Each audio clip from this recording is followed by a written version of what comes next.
welcome back to InsideFlix. We're going to be doing our weekly box office report.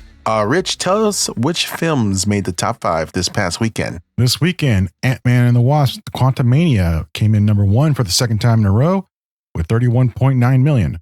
Coming in number 2 is the new film Cocaine Bear with $23.2 million. Number 3 is the faith-based movie Jesus Revolution with $15.8 million. Coming in number 4 is James Cameron's Avatar: The Way of Water with $4.8 million. And round out the top 5 is Puss in Boots: The Last Wish with $4.1 million.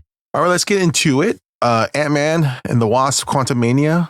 Let's talk about it. Huge drop. Biggest drop for Marvel in Marvel MCU history.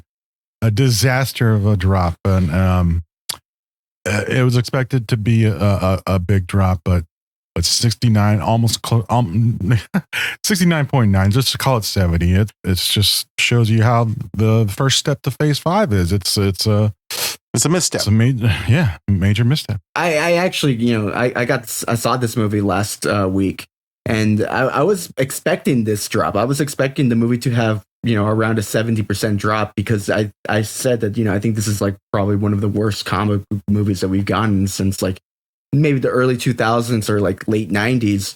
And in fact, actually looking at the number, I actually am surprised that it even came in as high as it did. I thought it was going to be more in the high 20s. But Ant-Man and the Wasp is an atrocious movie, and I don't expect it to stick around at the number 1 spot for much longer. But round of applause to Cocaine Bear, right? Overperforming. Yeah, it did slightly better than what the studio predicted. And so to come in at number 2 with this big number, and also being a rated R comedy, which is, rare these days. Usually comedies are only debuting on streaming. So that's a good thing. If you're a fan of comedy, it's maybe there's some signs of it coming back to theaters. It did really well on Friday. It opened up huge, took up the number 1 spot on Friday itself. But the cinema score is B-, and the audience score is on Rotten Tomatoes 75%. So, a lot of couple negative and mixed reviews. So, but overall, they're all saying that it's better to watch it with a crowd. And so I don't think it might get a big enough crowd next week, but we'll find out. How big of a drop it is for next week. Do you think the appeal of something like Cocaine Bear was that you don't have to do much homework? For instance, these comic book movies, there's a lot of characters being introduced, and sometimes you have to go back to read your old comic books, or maybe watch a bunch of series of YouTube videos. Go back and watch all 25 movies in the Infinity Saga. Right. And Cocaine Bear is really just in the title. It tells you exactly what it is. So there's no effort, and you just could go to the movie theaters and just have a good time for 2 hours, and you don't have to put in the effort or the homework. You think that's the appeal of something like Cocaine Bear or other movies coming up? I think that's definitely the appeal for certain audiences.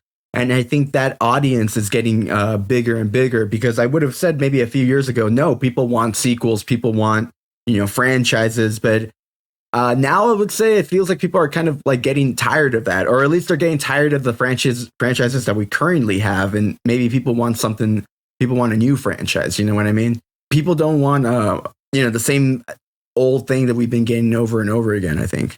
Well, the story itself for Cocaine Bear was very amusing. The actual true events was kind of amusing, but the concept to making this movie, I think it was genius. I'm sure it wasn't that expensive to make, it falls in that same category of Snakes on a Plane, and also those old school ones, movie like Lake Placid and Anaconda.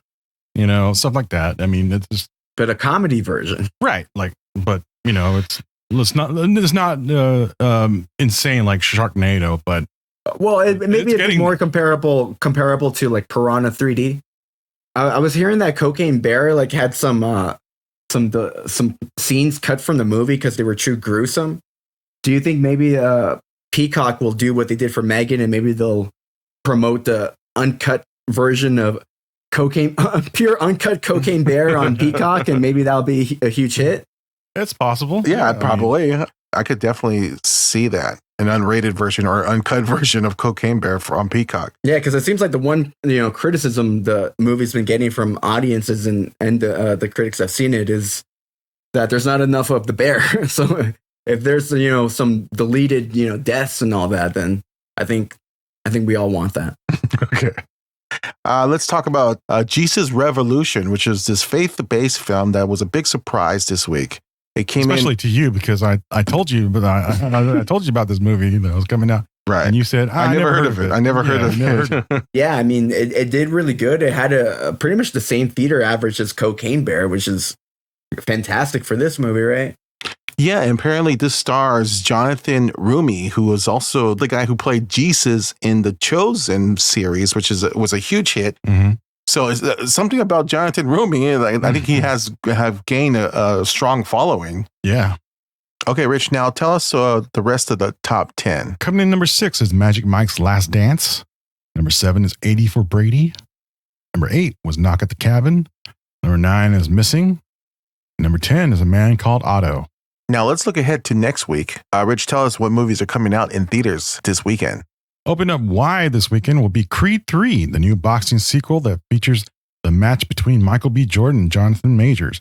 Jordan also makes his directorial debut. Also opening up in wide release will be Operation Fortune, Guy Ritchie's new espionage action comedy that stars Jason Statham, Aubrey Plaza, Josh Hartnett, Cary Elwes, and Hugh Grant. Opening up in limited release this weekend will be A Little White Lie, the new indie comedy that stars Michael Shannon, Kate Hudson, Don Johnson, Divine Joy Randolph, and Zach Braff. Also opening up in select theaters is Children of the Corn, the reimagining of the cult horror film based on Stephen King's horror novel. Also available in limited screens will be RRR The Fan Celebration, which will be available in limited release just in time for the Oscars. Also opening up this weekend is Demon Slayer, the new Crunchyroll release. All right, let's talk about Creed 3. This is the new film that's coming out this week in theaters. And also Jonathan Majors. He's competing with himself. We just seen him in the new Ant-Man movie. So what's your feelings about this? I'm assuming this is going to be number 1. Yeah, I believe it's going to be number 1 as well. But I don't think this is going to be a franchise best for Creed or for the Creed spinoff franchise. At the same time, it's Creed 3. So, I mean, was anyone expecting it to be, a franchise best? Mm-hmm. This is just me coming from a personal thing. I just don't think the movie looks very interesting. So I think this is going to come in under 20 million. Really? Yeah. I think it's going to be around 30 million, 30, 35. I think. Oh, wow. So you think it's going to match Creed 2? Yeah, I think so. I think the early buzz of the movie is actually pretty good. I mean, obviously, I would have wished that Sly Stallone would have been a part of it. I mean, I get that he has problems with the producer, and I think that's going to get a pretty decent word of mouth, and I think that's going to help boost the weekend numbers.